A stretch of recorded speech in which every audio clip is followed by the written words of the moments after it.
নদিয়াপুর নামে একটি ছোট্ট গ্রাম ছিল। সেই গ্রামে থাকতো এক দরিদ্র কৃষক সুখীরাম। তার সঙ্গে থাকতো স্ত্রী পুষ্পা আর দুই মেয়ে। একজন তার নিজের মেয়ে মায়া, আর অন্যজন তার প্রথম স্ত্রীর মেয়ে চাঁদা। সুখীরাম এতটাই গরিব ছিল যে দুই বেলা ঠিকমতো খাবার জোগাড় করাও তার জন্য খুব কষ্টের ছিল। কোনোদিন কাজ জুটতো, কোনোদিন জুটতো না। এইভাবেই তার সংসার চলতো। একদিন সুখীরাম জমির কাজে বেরিয়ে গেলে বাড়িতে সুযোগ পেয়ে তার দ্বিতীয় স্ত্রী পুষ্পা চাঁদার ওপর রাগ ছাড়তে শুরু করলো। সে কথায় কথায় চাঁদাকে কষ্ট দিতে লাগলো। আরে চাঁদা, তুই কতক্ষণ ধরে বাসন মাজছিস? এখনো কি সব কাজ শেষ করতে পারিসনি? জি মা, বাসনগুলো ধুয়ে ফেলেছি, এখন শুধু একটু ঝাড়ু দেওয়াই বাকি আছে। আরে অপদার্থ মেয়ে, তাড়াতাড়ি সব কাজ শেষ কর। জন্মেই নাকি নিজের মাকে খেয়ে ফেলেছিস, এখন কি আমাকেও সর্বনাশ করবি?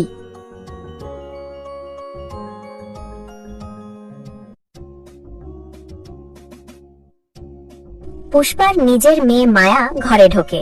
সে স্বভাবতই একটু জেদি আর অহংকারী। মা, আমার খুব জোরে খিদে পেয়েছে, কিছু খেতে দাও না। চাঁদা, এদিকে আয়, আমার রাজকন্যার খিদে পেয়েছে, তাড়াতাড়ি ওর জন্য দুটো রুটি সেকে দে, তারপর বাকি কাজ করবি, না হলে আমার মেয়ে রেগে যাবে। আচ্ছা মা, আমি এখনই খাবার তৈরি করে দিচ্ছি। এর কিছুক্ষণ পর খাবার তৈরি করে পুষ্পার কাছে নিয়ে আসে।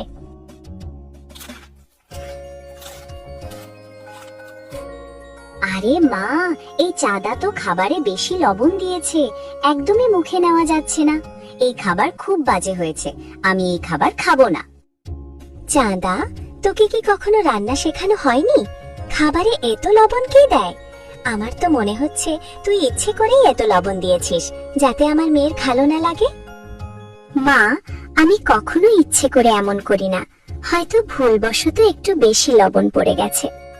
চাঁদা, আজ সন্ধ্যায় তুই কোনো খাবার পাবি না। তুই আমার মেয়ের জন্য এই ধরনের খাবার তৈরি করেছিস, যার জন্য সে ভীষণ কষ্ট পেয়েছে। মেয়েটা খুবই অসুস্থ বোধ করছে, সকাল থেকে সে খালি পেটে আছে।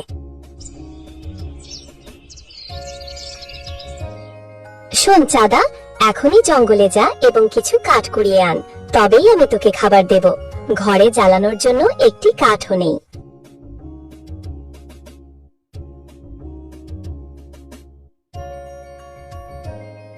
চাঁদা জঙ্গলের দিকে হেঁটে যায় এবং একটি গাছের নিচে দাঁড়িয়ে সে চিন্তা করতে থাকে।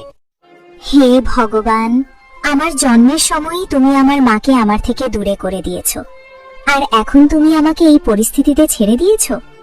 আমার সৎমা আমাকে আদর দেয় না, বরং অনেক কাজ করায় এবং ভালো খাবারও দেয় না। কিছুক্ষণ পরে সে কিছু শুকনো কাঠ কুড়িয়ে বাড়ির দিকে রওনা দেয়।